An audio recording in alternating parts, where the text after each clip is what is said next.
Happy birthday, Mr. Alok.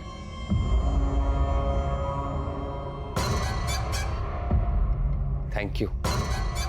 Are you okay? Yeah, I'm fine. आप ऐसे कांप क्यों रहे हैं? वो क्या है ना, मुझे सोशल एंजाइटी डिसऑर्डर है। Social anxiety disorder?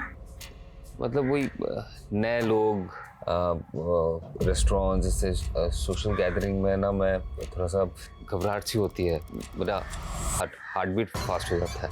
मुझे तो लगा हमने आपकी हार्ट बीट रोकी थी। अब वैसे आपने अपने बर्थडे पे अजनबियों को ट्रीट क्यों दी है?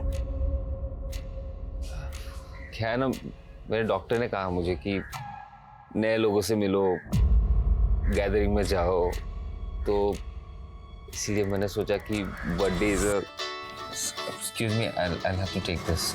Thank you.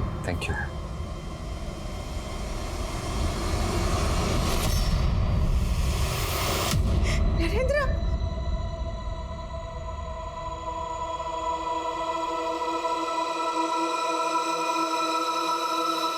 नरेंद्र पौडवाले यहाँ क्रेडिट डिपार्टमेंट में काम करता है। हम लोग उसी के आने का वेट कर रहे थे। ये तो अभी आपसे पता चला सर कि उसके साथ ये सब हो गया। नरेंद्र का किसी के सर सिर्फ 6 महीने से ही जानते हैं, क्योंकि 6 महीने पहले ही उसका ट्रांसफर हुआ था। 6 महीने पहले कहा था वो? सर वर्धा ब्रांच में था। पिछले 6 महीने से मैं उसे खुश देखने के लिए तरस रही थी। वो ऐसा दिखावा कर रहा था जैसे सब कुछ भूल गया हो और खुश रहा करता था। और मुझे पता था कि अंदर ही अंदर वो घूट रहा था, टूट चुका था वो। किस बात की घुटन थी उसे?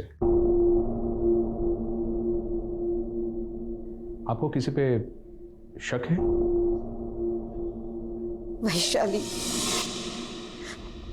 वैशाली और उसके पिता।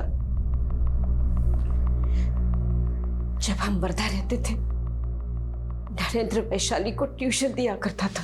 इट्स सो सिंपल, कितनी बार तो बता चुका हूं तुम्हें। चलो बनाओ, ध्यान कहाँ है तुम्हारा? हाँ सर, हाँ। अगर यही हाल रहा तो अकाउंट्स में फेल हो जाओगी।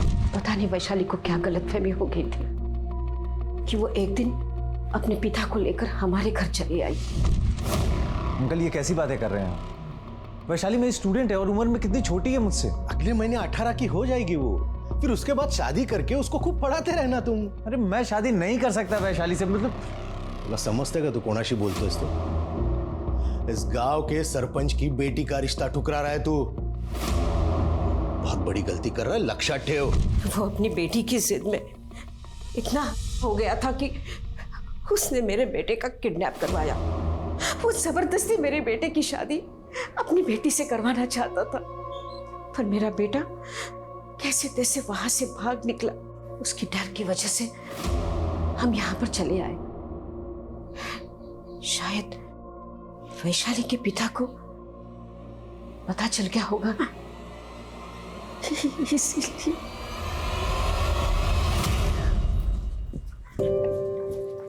एक्सक्यूज मी, आप सोशल एंजाइटी डिसऑर्डर। आप यहाँ कैसे? मतलब मैं यहाँ पे हमेशा जॉग करने आता हूँ, आपको कभी देखा नहीं मैंने। मैं भी डेली जॉग करती हूँ और मैं भी पहली बार आपको देख रही हूँ। आप यहीं कहीं रहते हैं? हाँ, वो आर्मी कॉलोनी। ओह, आर्मी कॉलोनी। यहाँ पे आर्मी मेंबर्स रहते हैं राइट? जी, मेरे दादाजी आर्मी में थे। और आप क्या करते हैं? मेरा केमिकल का बिजनेस है। Business? I'll have to go, my car is here.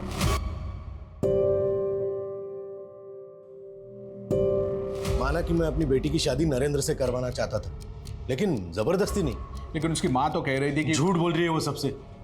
सच बात तो यह है कि नरेंद्र ने मेरी बेटी को बहका के उसके साथ संबंध बना लिए थे। और पुलिस कंप्लेंट करने की बजाय अपनी बेटी के लिए उसका हाथ मांगने चले गए। मुझे लगा वो दोनों प्यार करते हैं एक दूसरे से, शादी करेंगे। इसी बात का बदला लिया। मैंने कोई बदला नहीं लिया। मुझे तो ये भी नहीं पता कि नरेंद्र आजकल कहाँ रह रहा है। अपनी बेटी को बुलाइए, हमें बात करनी है। बहुत मुश्किल से वो इस सदमे से उभरी है अभी। आपको जो पूछना है मुझसे पूछिए। पुराने जख्म कुरेदेंगे तो बर्दाश्त नहीं कर पाएगी वो।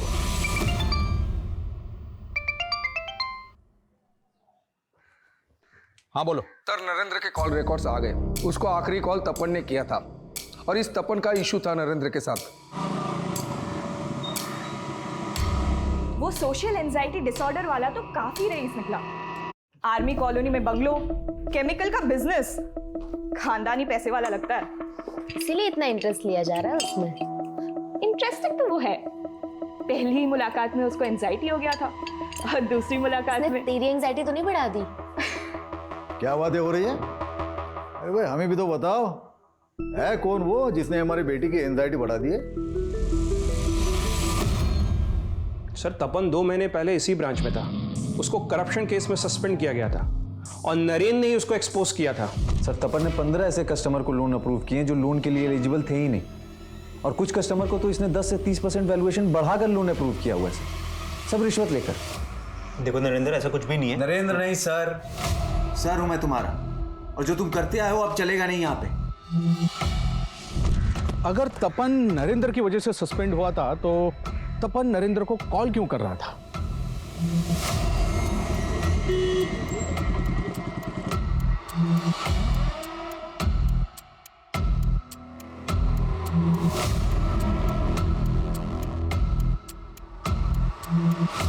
तुम्हारी हार्ट बीट भी तेज नहीं होती है। तुम मुझसे फ्लर्ट कर रही हो?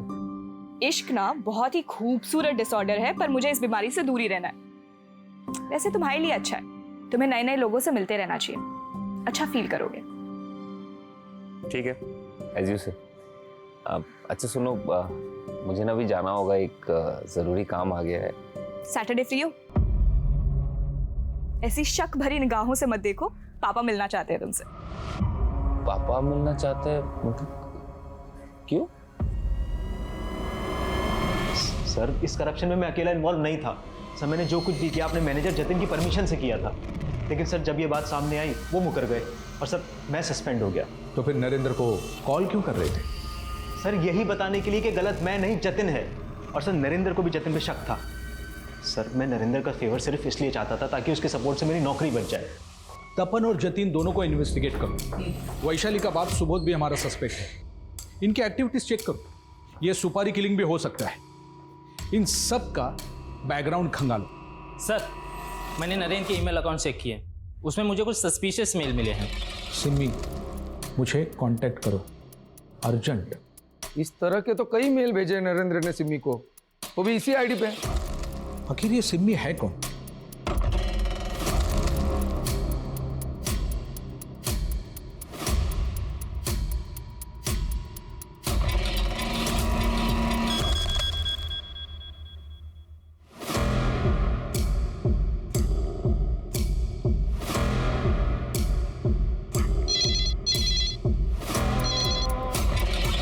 हेलो, कम इन। सर आपने बुलाया? कमाल की प्रेजेंटेशन है, दिल खुश हो गया।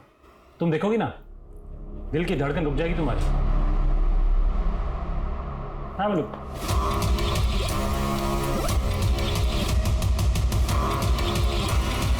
सर आप ठीक नहीं कर रहे। मैं सब ठीक कर दूंगा प्रिया। देखो मैंने होटल में सबसे शानदार स्वीट बुक किया तुम्हारे लिए, और इस बार तुम्हारा प्रमोशन पक्का, ट्रस्ट में। भाई ये बात सुन के तो बहुत अच्छा लगा कि तुम एक आर्मी मैन के पोते हो, तो फिर तुम आर्मी में क्यों नहीं गए? वो अंकल मैं... अरे तुम कहाँ जा रही हो? तुम बैठो, दोस्त के बाजू में बैठो बैठो। हाँ तुम बता रहे थे। हाँ मतलब मैं भी आर्मी में जाना चाहता था, लेकिन पापा चाहते थे कि मैं उनका केमिकल बिजनेस संभालूं। लेकिन मैं अभी अपने लाइफ के साथ कुछ और करना चाहता हूँ। क्या करना चाहते हो? स्पोर्ट्स बिजनेस स्टार्ट करने का सोच रहा हूँ, एक शोरूम खोलना चाहता हूँ। एक पार्टनर तो चाहिए उसके लिए। क्या होता है ना, पार्टनरशिप में एक्सपेंशन बहुत जल्दी हो जाता है। डेफिनेटली पार्टनरशिप में तो एक्सपेंशन होता ही है। आई डोंट नो मुझे अभी ये बात बोलनी चाहिए या नहीं चाहिए, लेकिन एक्चुअली मैं भी अपना एक नया बिजनेस शुरू करने की सोच रहा हूँ। और सो क्या मैं तुम्हारे साथ पार्टनरशिप में आ सकता हूँ? अगर तुम इंटरेस्टेड हो तो। मैं सोच के बताता हूँ आपको uncle, if it is okay. ठीक है।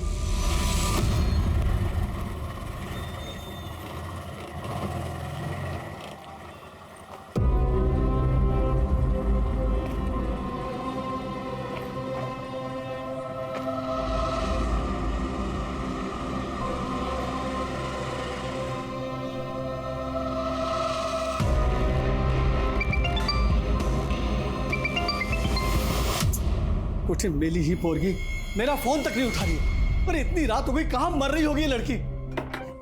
इस लड़की ने मेरा जीना हराम कर दिया है। प्रिया, प्रिया, प्रिया,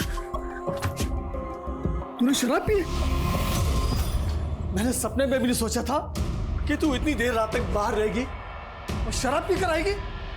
हैं?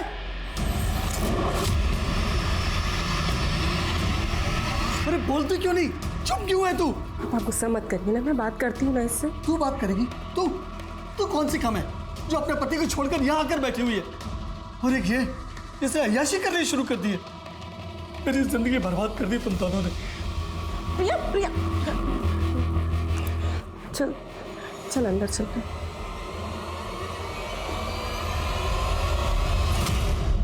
प्रिया, प्रिया मुझे बताएगी क्या हुआ? और तू इतना रो क्यों रही है प्रिया? तू, तेरे कपड़े, तुझे ये चोट कैसे लग गई? क्या हुआ प्रिया? प्रिया, प्रिया बोल ना। उसमें भी सिमी का नंबर नहीं मिला। लेकिन ये किसी का निकनेम भी तो हो सकता है।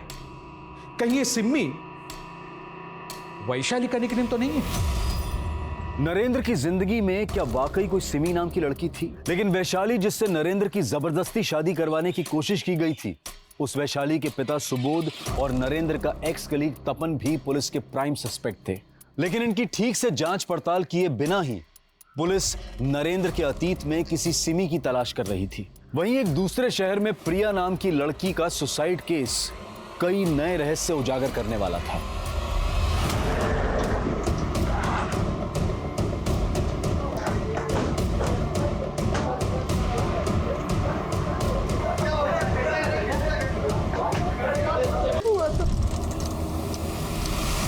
किसने किया? पता नहीं सर, हमने प्रिया से पूछा लेकिन उसने कुछ नहीं बताया। और फिर अचानक से। कब हुआ ये सब? सर करीब 1 हफ्ते पहले। वो जब घर आई तो बहुत नशे में थी सर। 1 हफ्ता गुजर चुका, तो आप लोगों ने कोई पुलिस रिपोर्ट क्यों नहीं लिखवाई?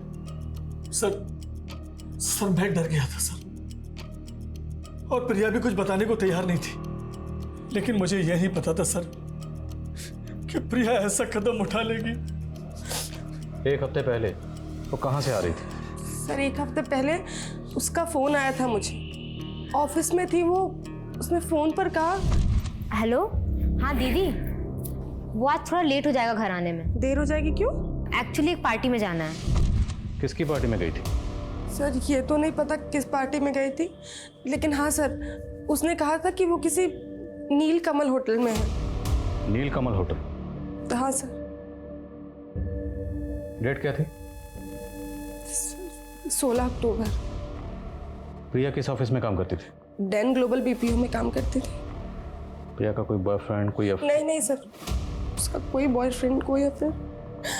प्रिया, प्रिया, प्रिया, प्रिया, प्रिया, प्रिया,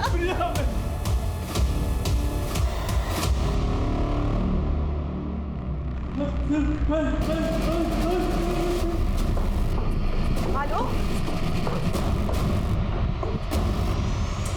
हेलो, हेलो, हुआ क्या?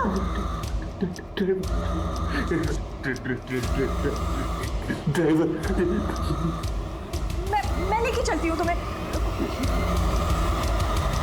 क्या? प्रिया ने सुसाइड कर लिया? जी, और प्रिया के घर वालों का कहना है कि उसका रेप भी हुआ था। प्रिया आखिरी बार ऑफिस कब आई थी? यही कोई 1 हफ्ते पहले। डेट?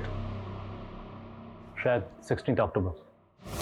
एग्जैक्ट डेट 16 अक्टूबर। क्या 16 अक्टूबर को आपके ऑफिस की तरफ से कोई पार्टी ऑर्गेनाइज की गई थी? नहीं सर, पार्टी तो कोई नहीं थी। लेकिन प्रिया की बहन का कहना है कि उस दिन प्रिया ऑफिस के बाद किसी पार्टी में गई थी। हो सकता है कोई पर्सनल पार्टी रही हो उसकी, लेकिन हमें कोई जानकारी नहीं है इस बारे में। हमें 16 अक्टूबर की CCTV फुटेज देखनी है। जूम करो। उस दिन प्रिया जब ऑफिस से बाहर निकली तो CCTV फुटेज में वो आपके साथ कुछ बात करते हुए दिखाई दे रही। आप दोनों की आपस में क्या बात हुई थी? सर इतना तो कुछ ध्यान नहीं, नॉर्मली बात हुई होगी। क्या उस दिन प्रिया ऑफिस के बाद किसी पार्टी में गई थी? पार्टी किसकी थी? पार्टी? सर मुझे इसके बारे में कुछ नहीं पता। सर 16 अक्टूबर को कोई पार्टी नहीं थी हमारे होटल में।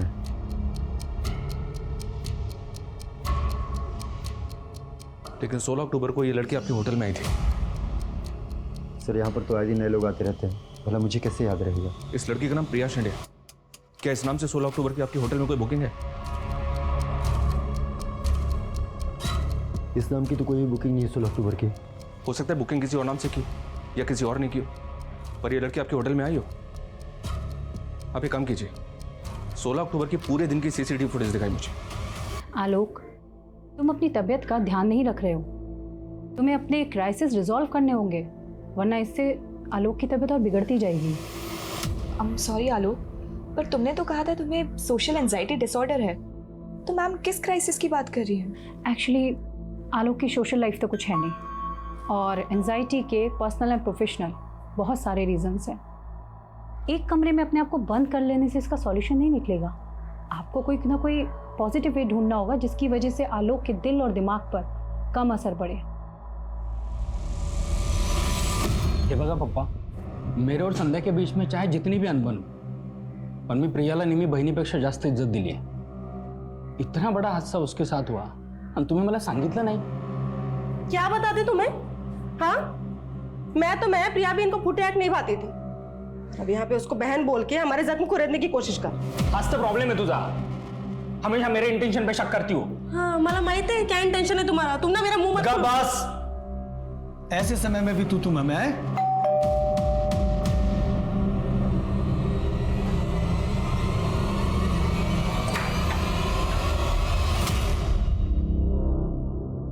देखिए, हम लोगों ने पता किया 16 अक्टूबर को नीलकमल होटल में कोई पार्टी नहीं थी। क्या? और ना ही 16 अक्टूबर को ऑफिस के बाद प्रिया किसी पार्टी में गई थी। लेकिन सर, प्रिया ने हमसे यही कहा था कि वो नीलकमल होटल गई थी। अब या तो प्रिया ने आप लोगों से झूठ बोला या फिर आप लोग हमसे झूठ बोल रहे। सर, हम क्यों झूठ बोलेंगे सर? बदनामी की वजह से आप लोगों ने पुलिस रिपोर्ट नहीं की, पर हो सकता है प्रिया पुलिस रिपोर्ट करना चाहती और आप लोग उसे मना कर रहे। इसी वजह से तंग आकर उसने सुसाइड कर लिया। नहीं सर, वो हमसे तंग नहीं आई थी, लेकिन कुछ तो था जो उसे अंदर ही अंदर खाए जा रहा था। क्या था जो प्रिया को अंदर ही अंदर खाया जा रहा था, जिसकी वजह से उसने सुसाइड किया? सुसाइड नोट भी लिखा, लेकिन सुसाइड क्यों किया उसका जिक्र नहीं किया। क्यों? कहीं ऐसा तो नहीं कि प्रिया के गुनाहगारों को प्रिया नहीं बल्कि आप लोग बचाना चाहते हैं? ऐसा कुछ नहीं है सर। दरअसल प्रिया ने हमें कभी नहीं बताया कि उसका रेप किसने किया था। सर, हम तो खुद ही नहीं समझ पा रहे कि किसने मेरी बहन की जुबान से दी कि वो हमें आई एम सॉरी लिखकर चली गई सर। और ये सवाल भी ज्यों का त्यों बना हुआ था कि अगर प्रिया उस रात नीलकमल होटल में गई ही नहीं थी तो उसने अपने घर वालों से क्यों बोला कि वो वहां गई थी, और उसने अपने सुसाइड नोट में ये क्यों लिखा कि उसके गुनहगार कभी पकड़े नहीं जाएंगे। लेकिन पुलिस इसे चुनौती की तरह से लेते हुए लगातार उन अपराधियों की तलाश में लगी हुई थी जिन्होंने प्रिया को आत्महत्या के लिए मजबूर किया था। प्रिया के मोबाइल में इस तरह के कई फोटोज हैं, देखिए। कोई लड़का या कोई बॉयफ्रेंड का चक्कर? इसके कॉल रिकॉर्ड चेक हो रहे हैं। अगर वक्त रहते आप लोग हमारे पास आए होते। हाँ सर, मैं मानती हूँ कि हमारी गलती है, लेकिन सर अब उसके गुनहगार नहीं बचने चाहिए।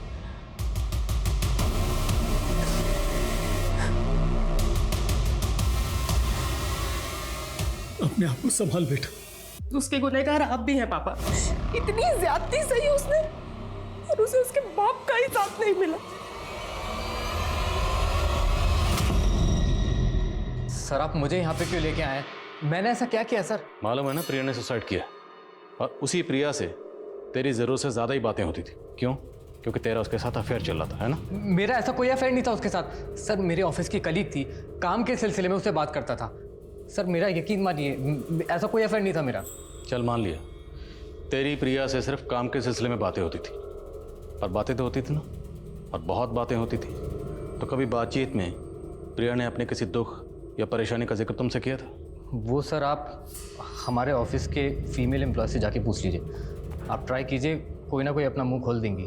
तू अपना मुंह खोल, साफ साफ बोल, क्या बोलना चाहता है? हमारा जो बॉस है जयदत्त, वो ठीक आदमी नहीं है सर, और मुझे शक है कि वो प्रिया को मोलेस्ट करता था। सर किसी ने आपके कान भरे हैं। मैं एक शरीफ आदमी हूँ, मैंने कुछ नहीं किया सर। तेरी शराफत का चोला तो हम अभी उतार देंगे। फोटोग्राफ दिखा, बैकग्राउंड देख, लोकेशन देख। कुछ याद आया?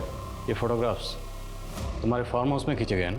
नहीं सर, ये सब गलत है सर, मुझे कुछ नहीं पता। ज़्यादा शाना मत बन। हमें पक्का पता है ये तेरा फार्म हाउस ही है।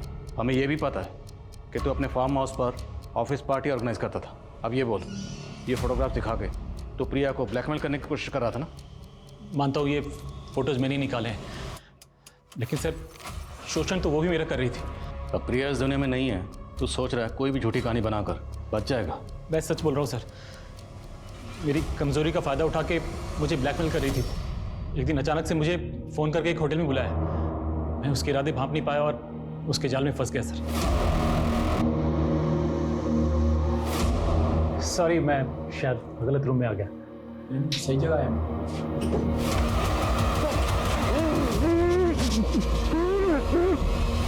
जब मुझे होश आया तो मैं बिस्तर में पड़ा था, बदन पे एक कपड़ा नहीं। उसके बाद एक लड़के का फ़ोन आया था, मुझे धमकी दिया उसने कि अगर मैंने उसे 30 लाख रुपए नहीं दिए तो मेरे सारे वैसे वाले फ़ोटोज़ वायरल कर देगा वो। मेरी हालत ख़राब कर दी उन लोगों ने। मजबूरन मुझे 30 लाख रुपए देने पड़े। ये वो फोटोज़ हैं।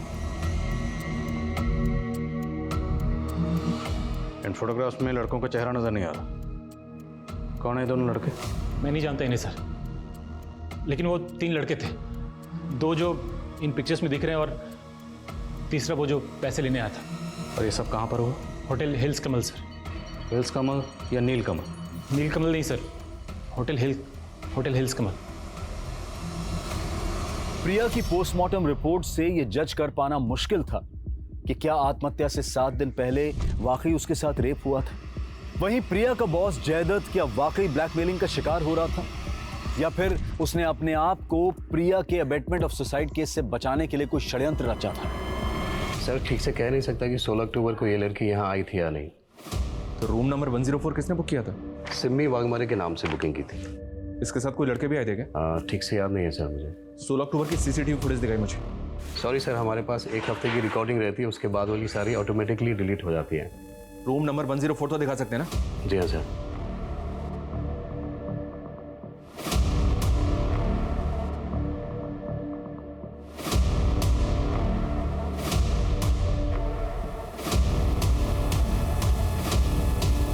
सर रूम नंबर 104 चेक किया मैंने, रूम तो वैसे ही दिख रहा है जैसा फोटो में है।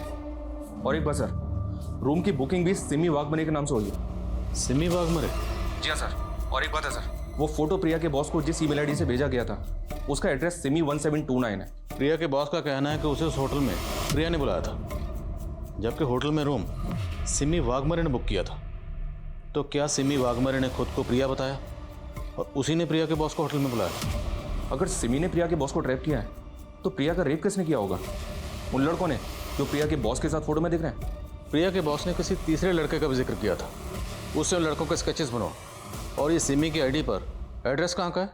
वो वर्धा का एड्रेस लिखा हुआ है। वर्धा पुलिस से तुरंत कांटेक्ट करो और पता लगाओ ये सिमी कहाँ है। Okay sir. नहीं सर, हम इसे नहीं जानते। सर इसे तो क्या, हम किसी भी सिम्मी को नहीं जानते। सर ये तो प्रिया का बॉस जयदत्त है, लेकिन ये साथ में 2 लड़के कौन है ये समझ में नहीं आ रहा सर। लेकिन सर आप ये सारी बातें हमसे क्यों पूछ रहे हैं? प्रिया के बॉस जयदत्त का कहना है कि प्रिया 2 लड़कों के साथ मिलकर उसे ब्लैकमेल कर रही थी। सर झूठ बोल रहा है वो, और प्रिया ऐसा कुछ नहीं कर सकती सर। सर सिमी की आईडी पे वर्धा का जो एड्रेस था वहां पे कोई नहीं रहता। लेकिन सर जब वर्धा पुलिस ने सिमी की आईडी देखी तो तो उनसे पता चला कि 6 महीने। जिस दौरान सिमी वर्धा से गायब हुई उसी दौरान ये नरेंद्र विंशोर फाइनेंस की वर्धा वाली ऑफिस में जॉब कर रहा था। हमने पूछताछ की तो पता चला कि ये दोनों का अफेयर चल रहा है। पहले तो हमें लगा कि दोनों का कातिल एक ही हो, पर कुछ लीड नहीं मिल पाया। नरेंद्र की मां बोल रही थी कि सरपंच सुबोध के डर से उन्होंने वर्धा छोड़ा, लेकिन इस नरेंद्र ने वर्धा वाली अपने ब्रांच में इतने घपले किए हुए थे कि उस पर इंक्वायरी बैठी हुई थी। कैसे घपले? ये देखिए, किसी बाप बेटे को 2 करोड़ का लोन पास कर दिया था, और वो भी फेक डॉक्यूमेंट में। चीट।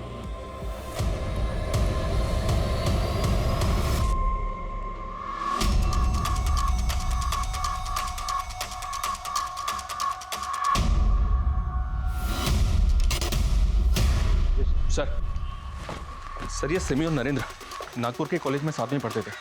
मैंने जब इनके पुराने कॉन्ट्रैक्ट्स खंगाले तो इनकी कॉमन फ्रेंड का पता चला, जो मुझे सस्पिशियस लग रही है। कौन सी कॉमन फ्रेंड? रानी।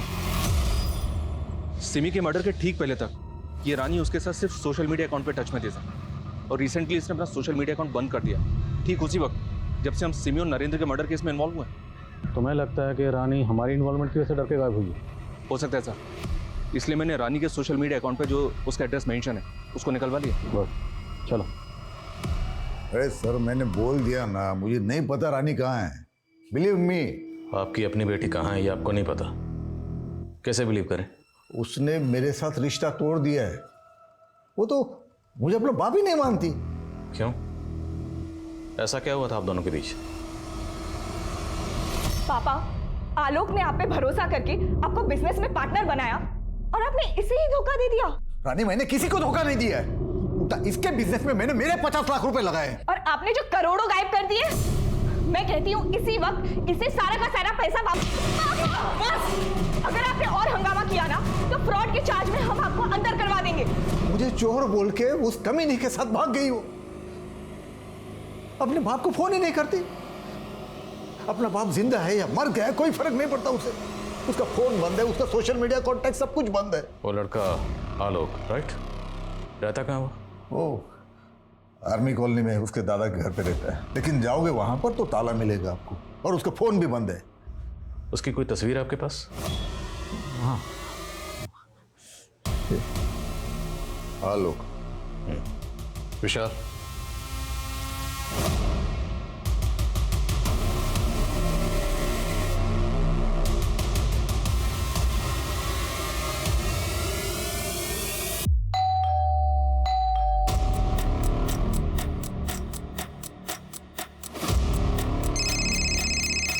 हाँ नहीं सर, ये आर्मी कॉलोनी का घर तो कर्नल शमशेर सिंह का है, और यहाँ पे उसका कोई पता भी नहीं है। और कमाल की बात तो ये सर, ये घर सालों से बंद है, तो फिर आलोक यहाँ पे रहने कैसे आ गया?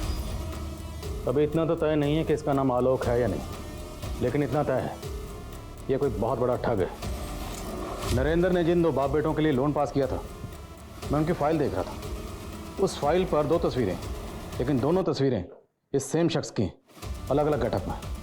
मनीष, हमें किसी भी सूरत में इस ठग को पकड़ना है और पता लगाना कि रानी के टच में कैसे आए। सर, मैं और रानी उससे एक कैफ़े में मिले थे, और सर वो बोलता था कि उसे सोशल एंजाइटी डिसऑर्डर है। आप ऐसे कांप क्यों रहे हैं? क्या है ना, मुझे सोशल एंजाइटी डिसऑर्डर है। मैट्रिमोनियल साइट के कई लड़कों को रिजेक्ट करने के बाद रानी उस आलोक के प्यार में हो गई और अपने पापा से रिश्ता तोड़ के उसके साथ भाग गई। सर साहब, मुझे इनके बारे में कुछ नहीं पता साहब, क्या करते हैं, कहाँ रहते हैं, मुझे कुछ नहीं मालूम साहब। बस उन्होंने उस दिन ये बोला था कि आज का लंच फ्री है, ऐसा जाके उन लड़कियों से बोल दो, और मैंने बोल दिया साहब, और इसके लिए मुझे कुछ पैसे भी दिए थे साहब। सर फिलहाल उस लड़के के बारे में कोई लीड नहीं मिल रही है। उसके फोटोज दूसरे थानों में सर्कुलेट करवा दी। रानी की फ्रेंड ने बताया कि रानी मैट्रिमोनियल साइट पर लाइफ पार्टनर ढूंढ रही थी, जहाँ पर उसने कई लड़कों को रिजेक्ट किया था। हो सकता है उस लड़के ने रानी को मैट्रिमोनियल साइट पर स्पॉट किया हो और उसके फादर को चीट करने के लिए उसने उसे अपना टारगेट बनाया और रानी के साथ गायब हो गया। इन मैट्रिमोनियल साइट का जितना भी पुराना नया डाटा सब स्कैन करो। Okay sir.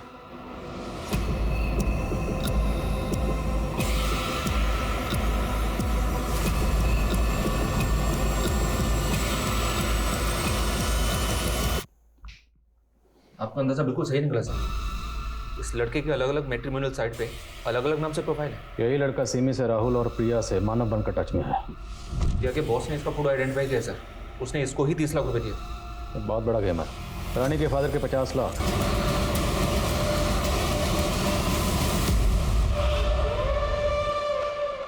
सर हमने कंप्यूटर ग्राफिक्स की मदद से इस लड़के के अलग अलग गेटअप के कई फोटोज डेवलप किए। ये देखिए सर, हम ये कैसे पता करेंगे कि इस वक्त ये लड़का कहाँ पर है, किस स्टेट में है, किस देश में है और किसको अपना टारगेट बना रहा है? काम मुश्किल जरूर है पर नामुमकिन नहीं है। Try until you succeed. I am sure कहीं ना कहीं ये अपना अगला शिकार जरूर कर रहा होगा।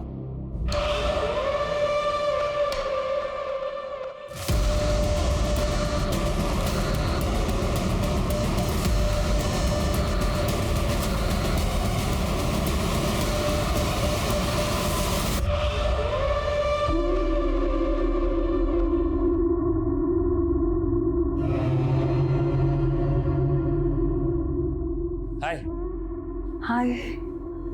अरे क्या कर रही हो?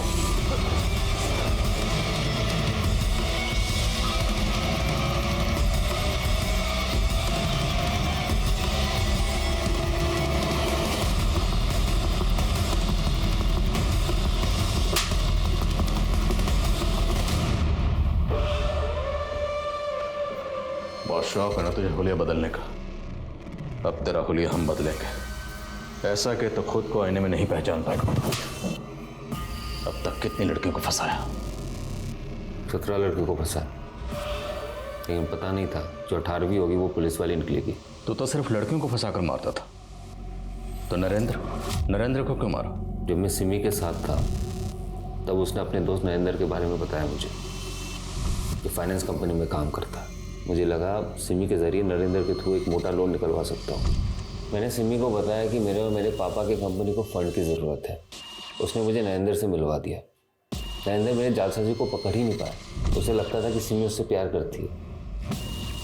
सिमी ने उसकी गलतफहमी दूर कर दी। नरेंद्र, मैं तुमसे प्यार नहीं करती, मैं राहुल से प्यार करती हूँ। कुछ ही दिनों में लोन का पैसा मेरे खाते में आ चुका था और मैंने सिमी को मार के उसे गायब कर दिया।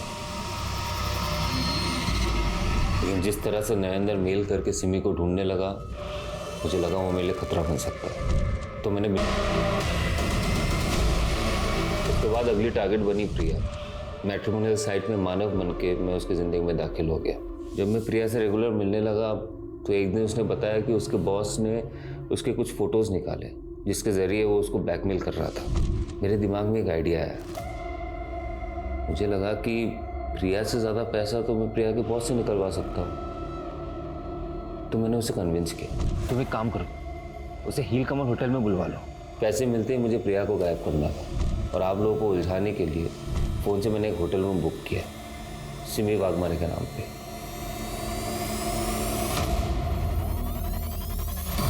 प्रिया के बॉस से पैसा मिलने के बाद प्रिया तेरे किसी काम की नहीं थी, फिर प्रिया को जिंदा क्यों छोड़ा?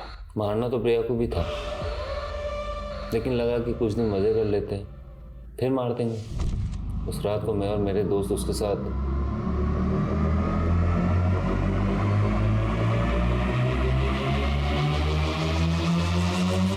पिछली बार जो तूने काट कूट के फेंका था ना, वैसे नहीं करना, समझ रहा है?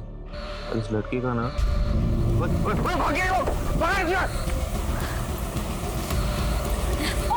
ऑटो चली जाए। प्रिया मुझसे तो भाग गई, लेकिन मेरे खौफ से भाग नहीं पाई। आत्महत्या कर ली बेचारी ने।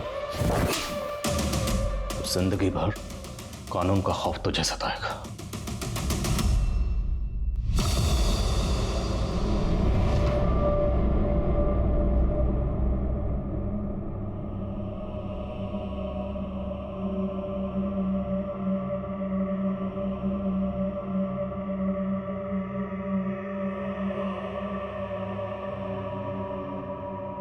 हम आए दिन कई अजनबियों से मिलते हैं, लेकिन किसको अपना दोस्त और किसको हमदर्द बनाया जाए, इसको लेकर सतर्क होना बहुत जरूरी है। अब मैं अनूप सोनी आपसे विदा लेता हूं, फिर मुलाकात होगी क्राइम पेट्रोल सतर्क में एक और नए केस के साथ। तब तक अपना और अपने परिवार का ख्याल रखें, सतर्क रहें, सुरक्षित रहें और देखते रहें क्राइम पेट्रोल सतर्क। जय हिंद।